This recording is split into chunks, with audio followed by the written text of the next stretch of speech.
Hello, world. Welcome to the Shannon Joy Show.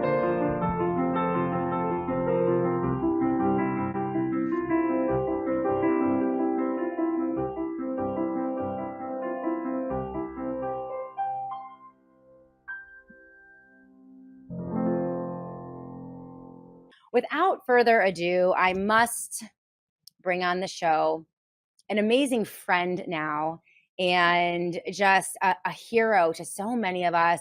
Dr. Kirk Moore, man, you heard about his story on the Shannon Joy Show about 3 or 4 weeks ago. You all know, as Kirk knows as well, dropped everything on Thursday last week to come and be in Salt Lake City, Utah, join the boys over at Died Suddenly, because we just thought this was so important. Met so many amazing organizers and people in Salt Lake City, including Dr. Moore and his unbelievable son.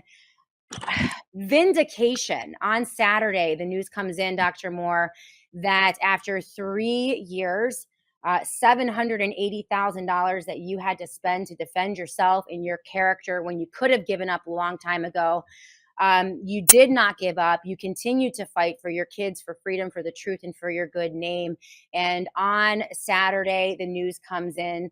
The case is dismissed by Attorney General Pam Bondi. In the interest of justice, you fell on the floor. I fell off my chair. I can only imagine how you have felt over the past couple days. Cloud nine. Tell us about how you're feeling today and a little bit about where you're at. Just an amazing victory. Boy. Yeah, I collapsed on the floor. My mom and I were here, and we were just both crying. And it's hitting home. We had a celebration here at the house just a few hours later. But I'm actually more exhausted now, I think, than I was last week. Yeah. It's I leave today to go to Washington, D.C. And it's been a ride here the last few days. Well, I want to, talk to you about where you are now. One of the biggest questions that I get from people about your case, and as you guys remember, Dr. Kirk Moore was accused of, I think, illegal disposal of government property. It was pretty convoluted, but all of this was wrapped around his willingness to stand up and protect the patient-doctor relationship, honor the Nuremberg Code, the Hippocratic Oath, and founding principles of this country and the Judeo-Christian ethic. He followed higher law. And because he could not give informed consent to his patients regarding the COVID vaccines, because they were by definition experimental under an emergency use authorization, he gave them vaccine cards so that they would not be persecuted themselves in the dark days of COVID mandates, coercion, and manipulation into being vaccinated. And you helped thousands of your neighbors. And for that, the federal government over the past 3 years persecuted him for that. One of the biggest questions that I get, Dr. Kirk Moore, is how did you persist? I mean, let's start at the decision that you made. I mean, this is in the dark days of COVID. You're a successful doctor in Utah. You've done very well. And you make this decision to not only provide this service for desperate neighbors and community members, but you're also treating COVID-19 as well. You're a plastic surgeon by trade. It wasn't really your your bread and butter, but you made this decision. What was the mindset then? Why did you do this? You didn't have to. 99% of your colleagues didn't do what you did, but you made that decision. I'd love to hear about the mindset and the thought process that guided that decision in the early days. Well, yeah, I don't know how much we got into this, the last time we talked, but, COVID to me initially in January, February of 2020, I was on board. I had no idea about what it was. Presumably, I'm just like any other doctor or PA or nurse practitioner or, really any other person. You listen to the news, you're worried, you're concerned, you're just reading all this stuff. And I don't even listen to regular news anyway. And so this was even on social media. and how bad it was. I just had no idea. So I shut my office down actually a week before that our shutdown happened here in Utah. So I came home one day from surgery. I closed my office, called my office manager, said I'm done. It's too dangerous. I don't know what's going on. Mm. And then the governor shut us down that following Monday. But by then, but certainly by Monday, but this was Tuesday afternoon. By Thursday morning, I was ready to go back to work. I'd done enough Mm. research. I'd done enough studying. I'd read enough articles. I had kind of done enough, reading of the tea leaves and reading between the lines, and realized that this was just all fake. It really was. And Can you point to any specifics? Because this is so many boy, people. Yeah, so many people don't. They don't. There's so much propaganda. It's hard for people to find truth, and somehow you were able to. And this persists today, right? Like the skill set of weeding through propaganda and fake news and psyops and fear campaigns and getting to a truth, right? You were a medical doctor, but you're not, you weren't politically astute. You didn't know any of the bigger agendas. You were just kind of, it took you less than a week to figure this out. Is there anything about that process that you can explain to the audience so that we can better try to make those decisions? And was there anything that stood out to you that really made you say, okay, there is something very wrong here. This is ridiculous. I would just love to hear about that. yeah. So the first thing from the medical perspective was that argument, or there's no treatment. Okay, Mm. there you just can't treat it. Go home. When you're on your deathbed, call an ambulance, get somebody to drop you off in the ER. You're not going to be able to come in with them. You're contaminated. You're treated like you're radioactive. And so when they're doing that and they're telling us and telling humanity that there's no treatment, that to me was a huge red flag. Okay. And because you always try to do treatments, and so then I was looking for things. Vladimir Zelenko probably was the first person that I came across that I remember.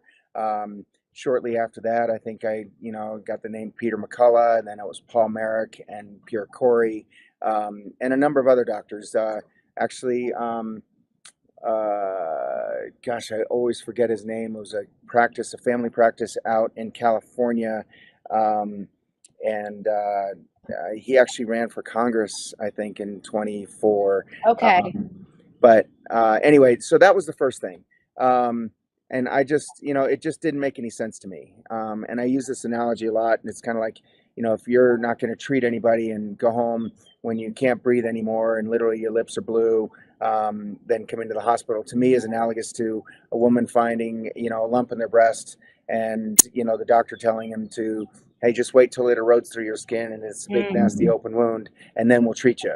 That to me just didn't make any sense. Anything in medicine, our whole, everything we do in medicine is to find something and get to it early.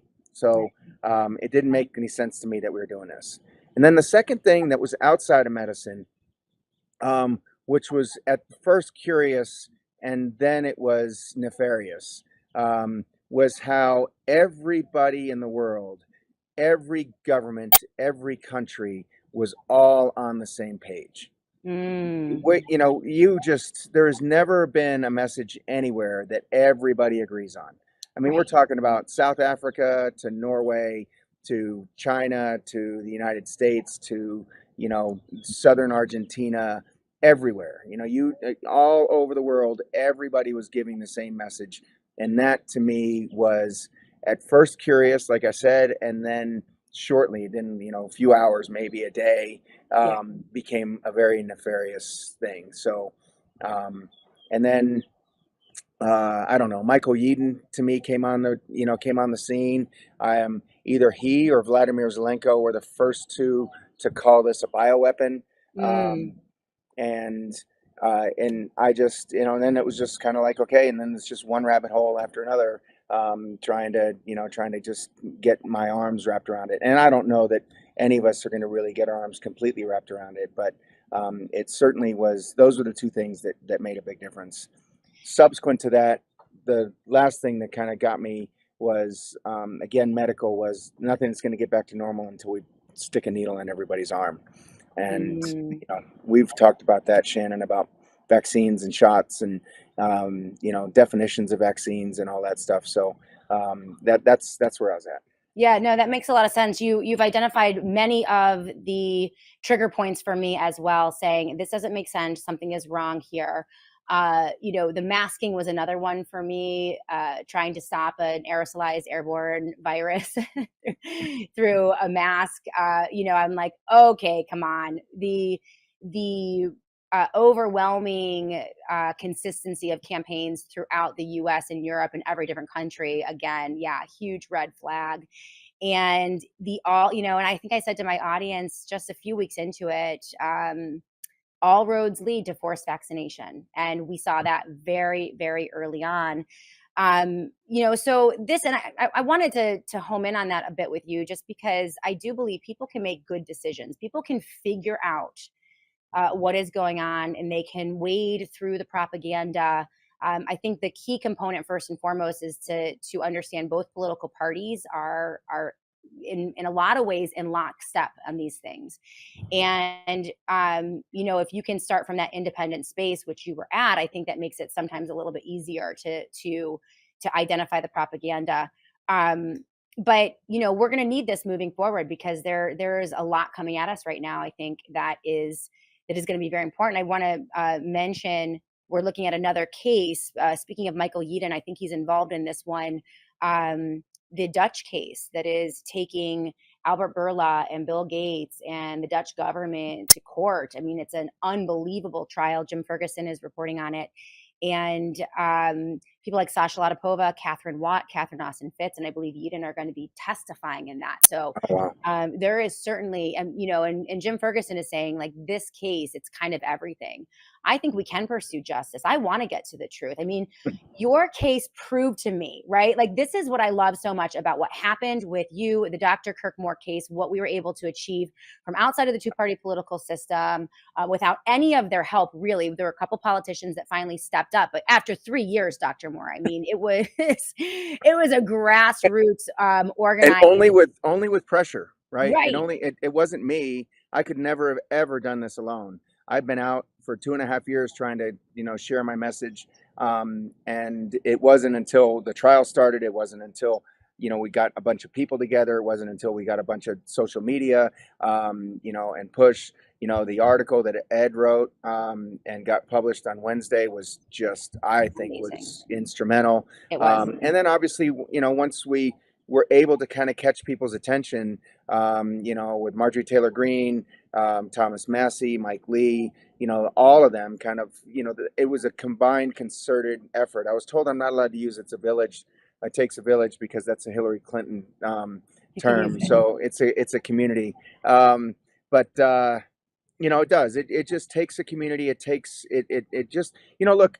None of us can do this alone, and you have to find a niche. You have to find a community somewhere where nobody's ever going to agree on everything.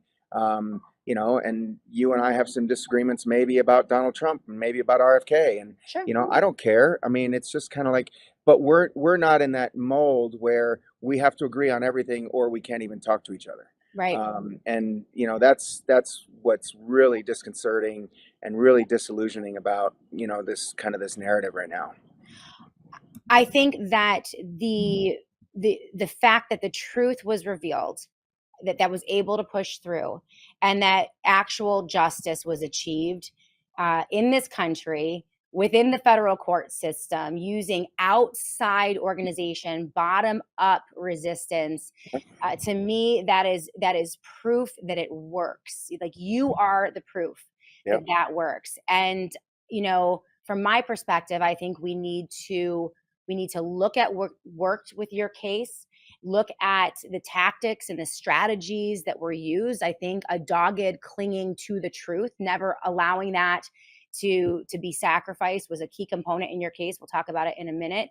And that bottom up resistance, I think that needs to be duplicated. I want to do this all over the country and all over the world and encourage people to continue to do this, because this is the way, right? And one of the components of what you did, many in your position would have taken a plea bargain. You would have taken some type of deal. You would have gone to jail for maybe a year, paid a little bit of fine. You probably could have made this go away in some way many, many years ago, but you chose not to. Again, that is the dogged clinging to the truth. Everyone will give you a million reasons to parse, to tell a small lie here, a white lie here, or give in some way. But you didn't do that. Can you tell us about that process? Like, how did you find the courage and the resilience and the will to not take the easy way out and to continue on that path for truth, even though it took you almost $1 million of your own money, the loss of your reputation, almost the loss of your business, and so much strife? Like, that is just truly extraordinary. It's why you do emerge kind of in a heroic way here. But can you talk about that process and why and how you did that?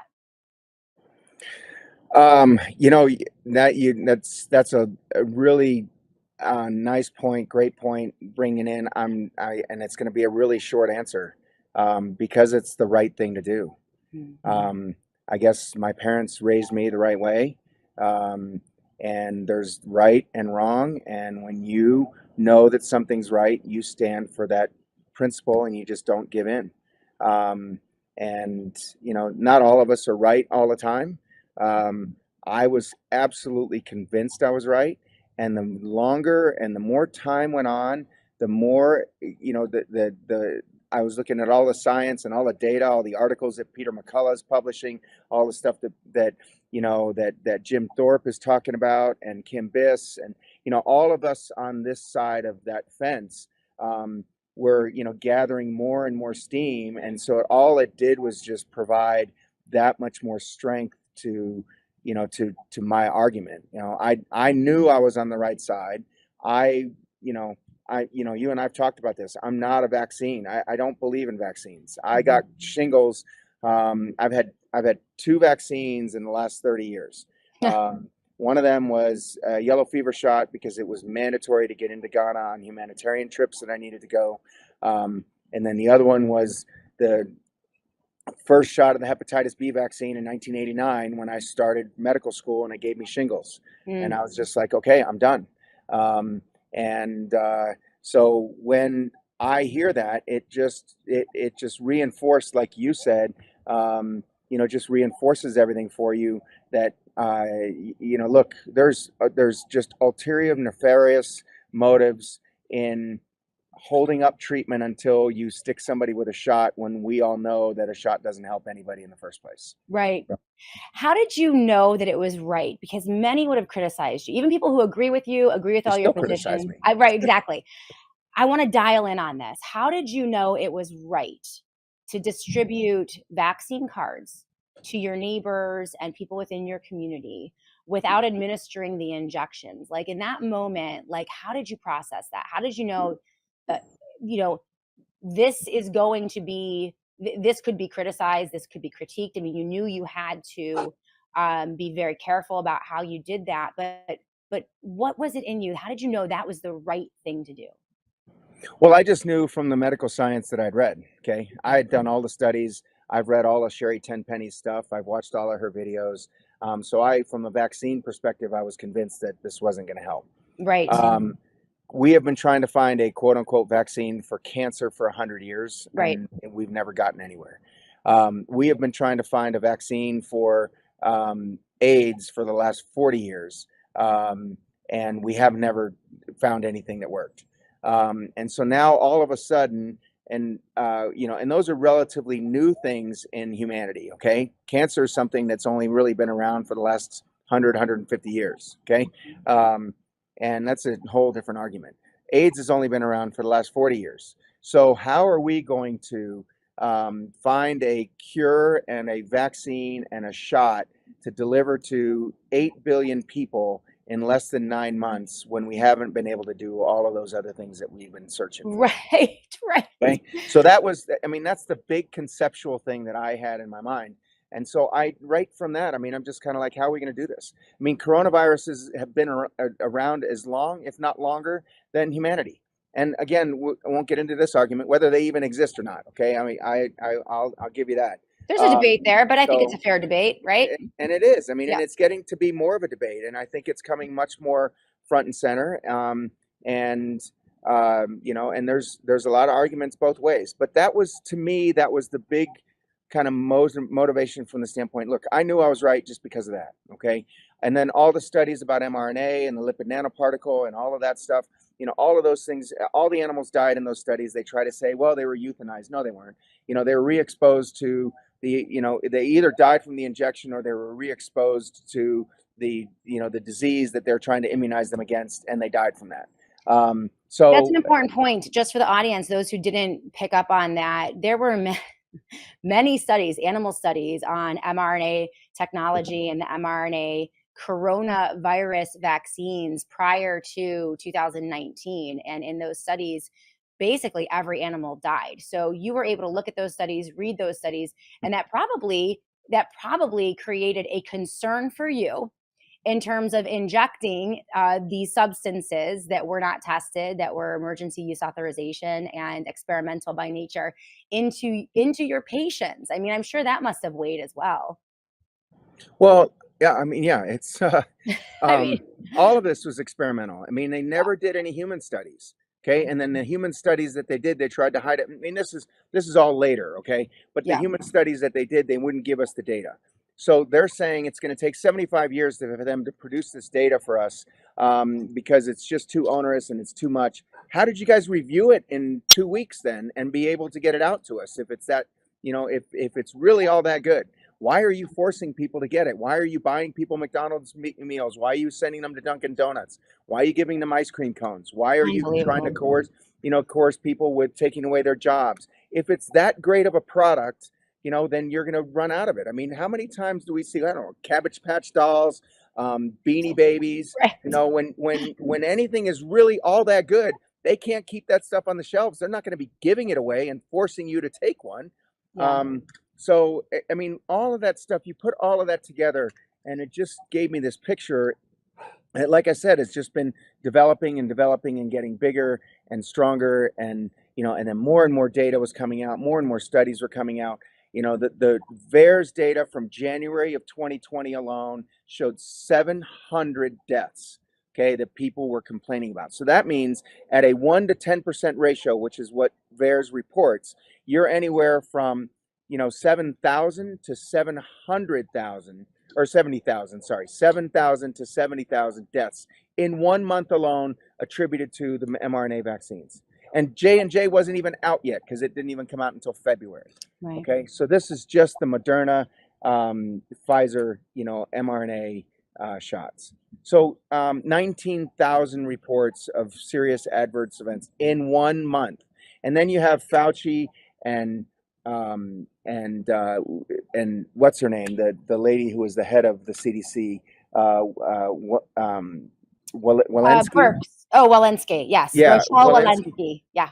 yeah, who are on TV, you know, with a green screen behind them, with a 5 alarm fire behind them. And they're saying, oh, don't worry about it. It's safe and effective. There's nothing wrong. President Biden's getting on TV saying our patience is running thin, you know, and all that. So again, all that messaging coming out, you know, just kind of like said to me, wow, I've Yeah. got to do something. Okay. And then I have patients coming to me, kids that need to go back to school, kids that need to go to college, people losing their jobs, people kept from, you know, visiting their family and parents and loved ones in a nursing home or a hospital because they're not vaccinated, people being taken off of the transplant list because they couldn't get it.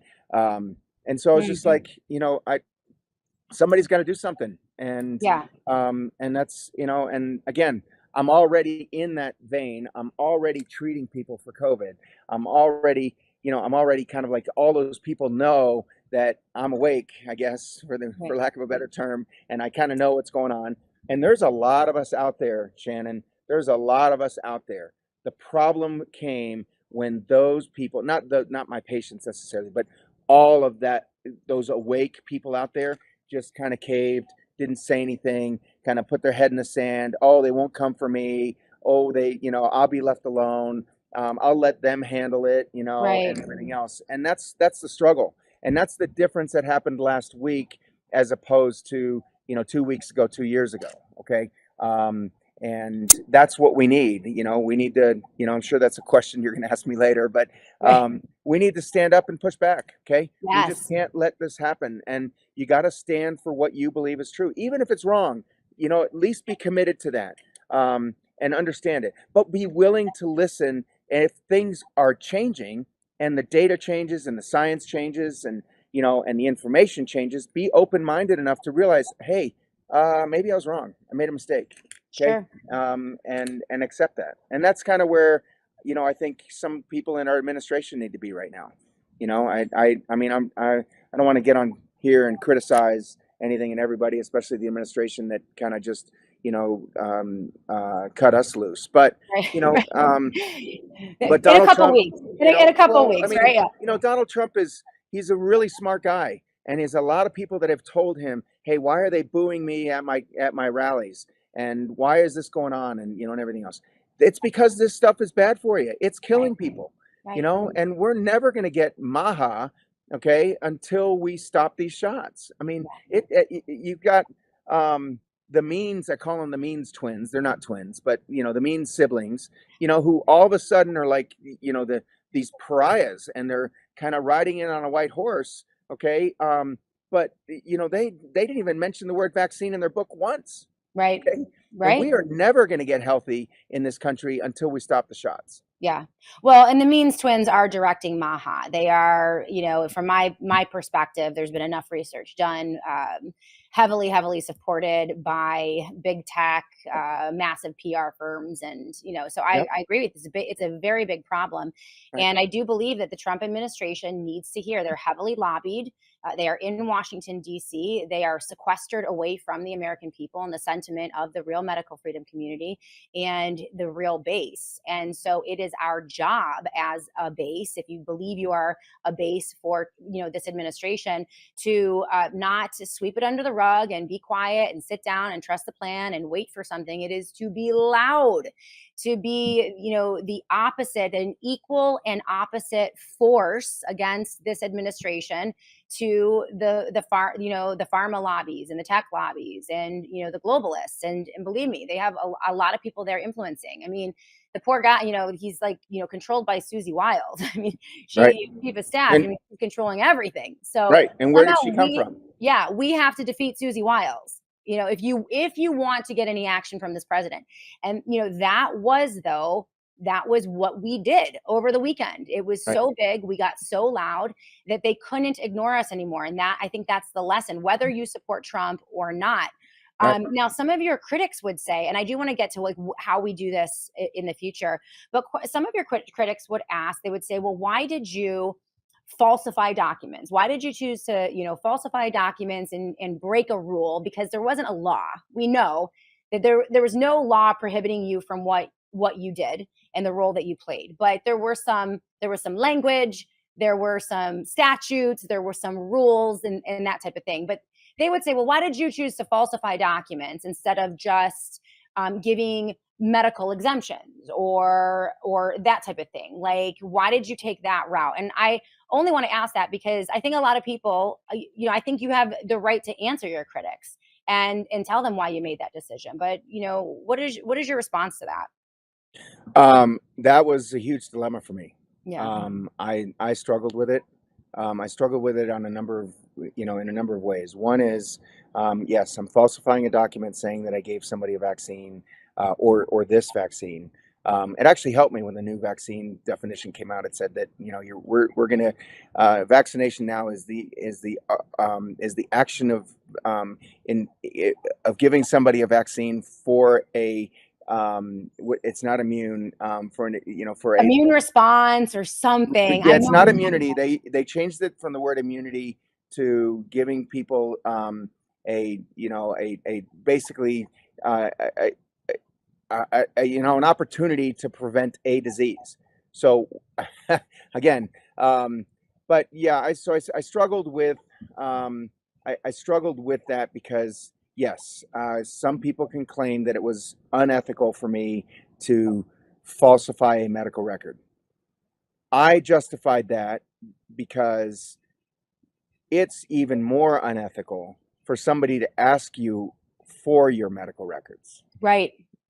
So why is everybody walking around going, show me your papers in order to enter a building, or, go into a gym, or have sit down for dinner? And, so that's unethical. That's actually the reality of that is illegal. Hmm. Okay. That is a straight up HIPAA violation, and that should be prosecuted by the same DOJ that was coming after me. Right. So I did something that was unethical because they were doing something that was illegal. Hmm. At least, again, my opinion. I The mean, second, I would add illegal, immoral, unjust, and a violation of a yeah, higher natural law, God's law, the Hippocratic Oath, and Nuremberg codes. I would say that you were actually upholding the law. By acting in that way, if you are dealing with a criminal government or a criminal operation, and this is not to justify falsifying documents or doing right. that, but I think in some very narrow situations, it is absolutely moral and ethical to act in that way. That would Well, just, isn't that where the necessity defense comes in? Right?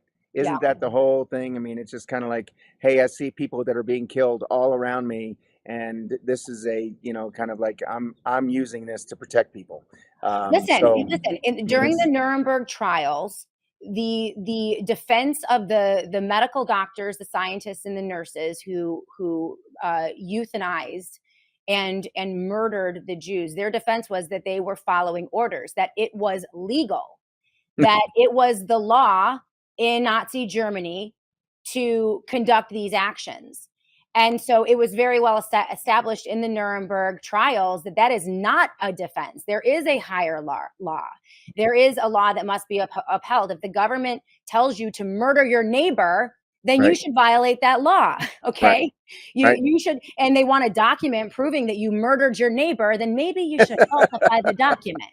Okay. right. Right? Like, Or come show them the body bag, right? I mean, come on.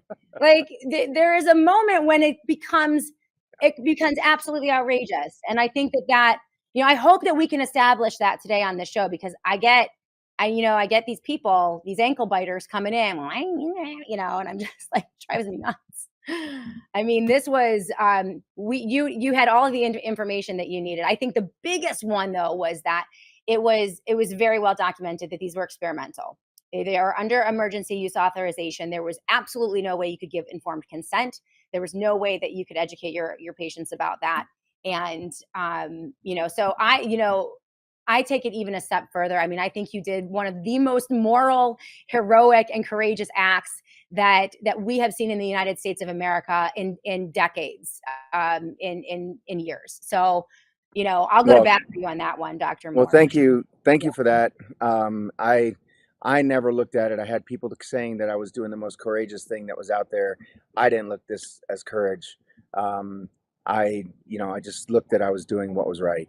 I Yeah. actually, you have a good friend of yours, Dr. Clayton Baker, and Love in him. early 2023, I reached out to him to speak to him about the ethics of all this.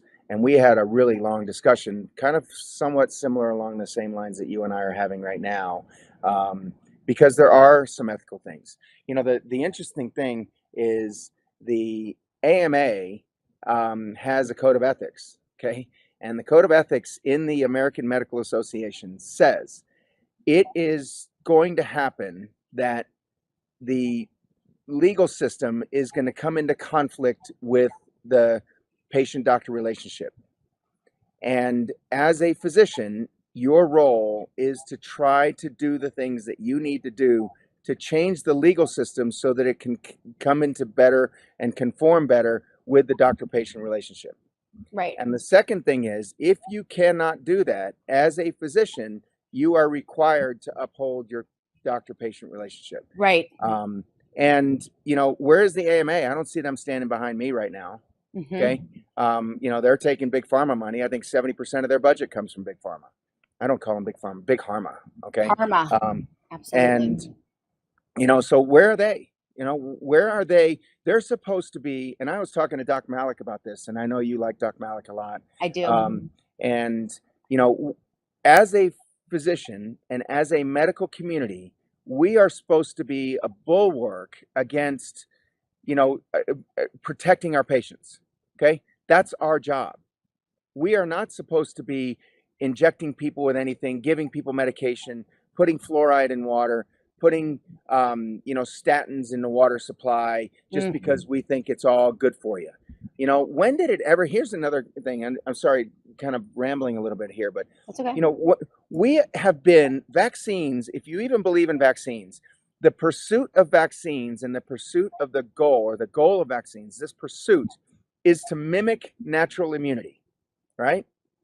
So we are trying to do something to mimic natural immunity. So if you believe that people have chickenpox, we know that people that get chickenpox, or at least it's been shown, that if you get chickenpox, you're immune to it for the rest of your life. Mm-hmm. So the chickenpox vaccine is trying to mimic that.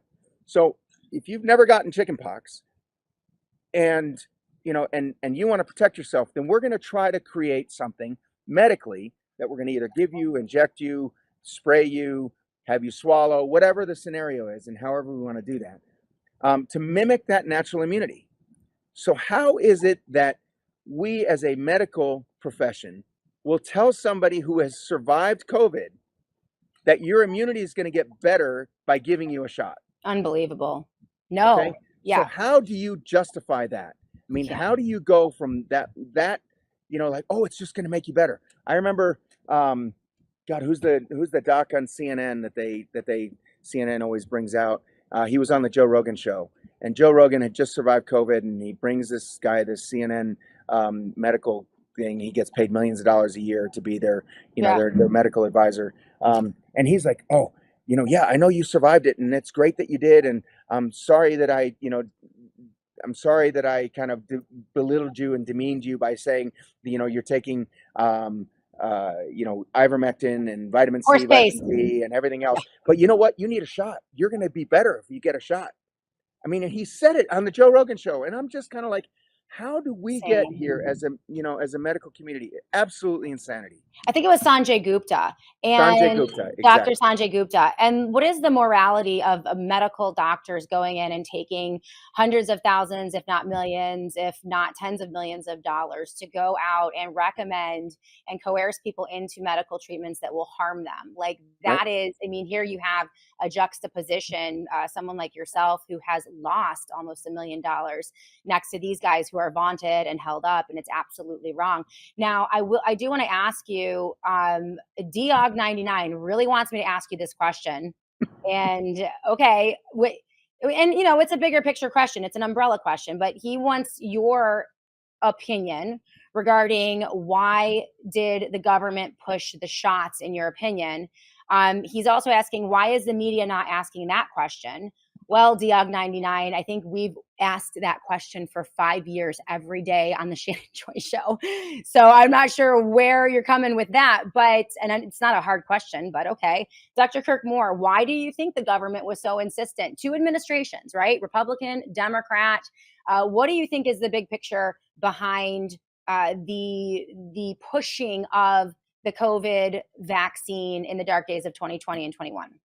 Well, it depends on whether you believe that there is a nefarious a motive behind this.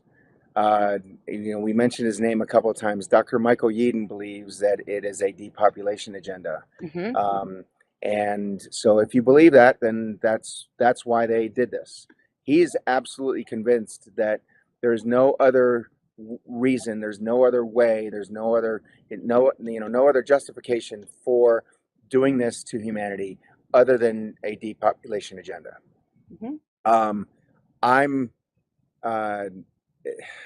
there's a debate there. No, I would say there's a huge debate. Yeah, there is an intellectual discourse within the medical freedom community about the motives. I think that is fair, right? No one has the 100% truth about the motives of the people who have done this, because they're not telling us what their motives are. All we know is that they don't make sense, right? But I would like to, yeah, there is that Well, discourse there, and I think it's a fair discourse, Dr. Moore. right. And then the other motive is money. Okay. Yep. Money and control. Money, power. And then so it's a financial thing. It's a kind of like picking winners and losers. I think whenever we do subsidies out of our government, we subsidize this at the expense of something else. We're picking winners and losers. Sure. I think things ought to survive on their own 2 feet. I think the government ought to get out of the middle of things. Let this little trinket that guy over there is making in the corner, as long as it's not hurting anybody, let him try to sell it. Okay? Right, exactly. Don't subsidize that just because you think it's a great product. I just think the government needs to get out of picking winners and losers. Absolutely. And I think that the market can determine. The market is a glorious thing. It's an amazing thing. Did you know, by the way, Dr. Kirk Moore, that the market is raging against vaccines right now, and that uptake in every category, COVID vaccines, boosters, childhood vaccines, is down in almost every country across the globe. So, well, over how long a period are you just talking about? In the last few days? I just saw there are a few headlines over the past 2 days, and I'll try to rustle them up. But okay. So the market we're doing is a something. thing. We made some progress. Oh right. my gosh! So exactly. let's get to stopping the shots. Let's do that right now. Let's stop the shots. The reports are growing. That leads me to the final question. Let's stop the shots. Okay, this is ridiculous. Okay, yep. The data is out there. What do you think we can do? How can we mirror what happened with your case on a national level, using a lot of the same people who stood up for you and pushed this out? What do you think the big agenda item could be, and what do you plan to do in the future with this victory as you rebuild your character, your reputation, your finances?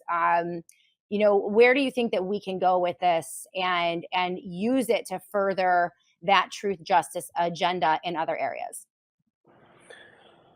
I think the first step is just like what you're talking about. We need to stop the shots. Yep. Okay. Yep. I will bet you, and I was talking to somebody just yesterday.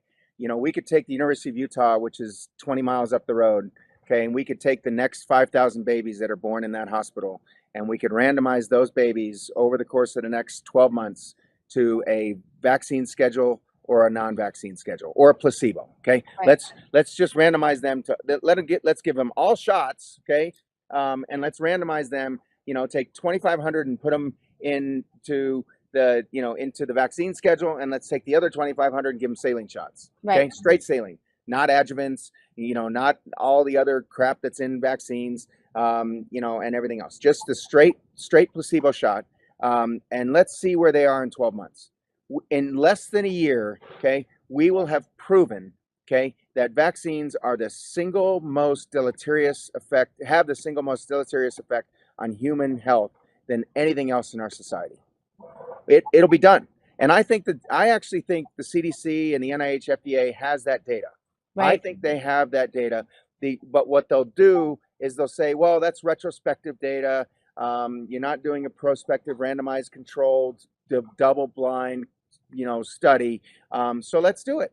Okay. Yeah. It wouldn't take that much. In 12 months, before Trump's even out of office, we would have an answer to it. Yeah. Okay. I mean, look, RFK says he'll have an answer by September. And that's just on autism. That's just on autism, well, right? That's just autism, but it's going to extend to everything else. Okay. Yeah. That's, autism is A of this alphabet. It's going to go all the way to Z. Okay. I mean, it's A to Z, all these diseases that kids have. Autism, autoimmune disease, diabetes, neurologic, disorders. I think I posted on my own Twitter feed. I stole it from somebody else. I don't remember where I got it, but I just took a picture. It's kind of like, let's stop talking about autism. Let's call this brain inflammation disease or cerebral inflammatory disease, because that's what it is. Yeah. These vaccines and all of the adjuvants that are in it cross the blood-brain barrier and cause severe inflammatory response in the brain, and that's what causes these people to just deteriorate right before your eyes. And not just autism, but all sorts of neurological responses. You have seizures, epilepsy. I mean, the tics. I mean, there are Yep. even low level responses that indicate that even a temporary and low level brain inflammation can alter what is happening in a child's brain, especially when they're very, very little and they're still forming. I mean, this is all very basic. It's just The blows my science is out there. The data mind. is out It's all there. It's there. just nobody's carrying it. I mean, it's Amazing. it's all there. There's 4,000 articles now on all the harms that COVID has done, and yet they'll still tell you, well, the data isn't there. I Very mean, good. and again, a little bit of a knock. RFK, everybody in the NIH, everybody at CDC, everybody at HHS, they know that these things are bad for you. Yes. Just stop it. Yeah. And I've said this before. You mentioned them early. Catherine Watt, Sasha Latipova, they've done all the research on this, the PrEP Act and everything else. Yeah. RFK doesn't have to mention the word COVID, doesn't have to mention mRNA, doesn't have to mention vaccines, doesn't have to mention anything. In a single statement, he can write out a statement that only he can do and end the state of emergency. And the mRNA shots, COVID shots at least, will go away overnight. Okay. Absolutely brilliant. And for anyone who thinks that Dr. Kirk Moore is going to stand down and stop speaking out, I just love this. I love the fire in your belly. And yes, it was under the Trump administration that Pam Bondi, under great pressure, dropped the charges. But I think you're right. Like, the lesson to all of us is you keep pushing. Like, you do not relent. You do not move away from the truth. And you're proving this right now. I think it's great. And I know you're going to do great things in Washington, D.C. Be careful there. So, Well, I'm only there for 24 hours, so all I right, just I make your can't own do too drinks. much. All right, make your own drinks. Get your own hotel room. Right, right. All right, just be very careful. Yeah, I mean, Be, ask that to Rashid Buttar, right? there we go. All right, before we let you go, as I mentioned, you really have endured a great amount of stress, anxiety, and financially, you've really been hit hard. I know that people are working to raise money for you and to try to make you whole in some way. The total is about $780 $1,000 Right. on legal bills. It's just astronomical. I would have been crushed. I would have just withered up and died. I don't know how you stood it and you faced it down. But how can people help you? For everyone watching today, please be like very, very open and clear about how people can come in, make donations, contributions, and help you become whole. Because one of the stipulations of the dropping of this case is that Dr. Moore, I believe, you cannot go in and sue the DOJ to cover court costs, which is just an abomination. So you still have to deal with those. Is there a mechanism or a way that people can help you and support you and continue to help you raise your voice? Because I think you're going to be critical in moving the ball down the court for the agenda of stopping the shots, right? That's the mission, folks. We can do it. And I think Dr. Moore was proof of that. But how can they support you? Well, I think three things. The first thing, which is the super simple one, is, and anybody who would feel like they would like to contribute to our legal defense fund, we have a Give Send Go. It's Give Send Go / Fight for More, the number 4, and then Fight for More, MOORE.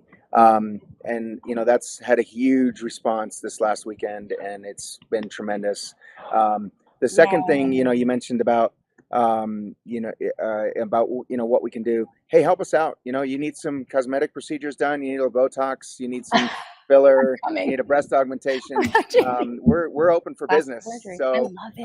Okay. I had to shut down for a full 2 weeks, and prior to that, I was shut down for a lot of time just because of all the time that I had to put into my business. Yeah. You mentioned before, it's not just the expenses. It's the mental fortitude and the bandwidth.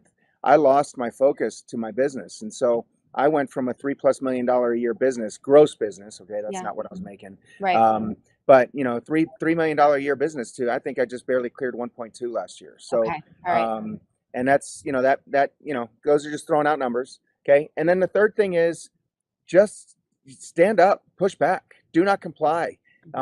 When you see, Candace Owens said this best, I think, when you see everybody having the same message, it's wrong.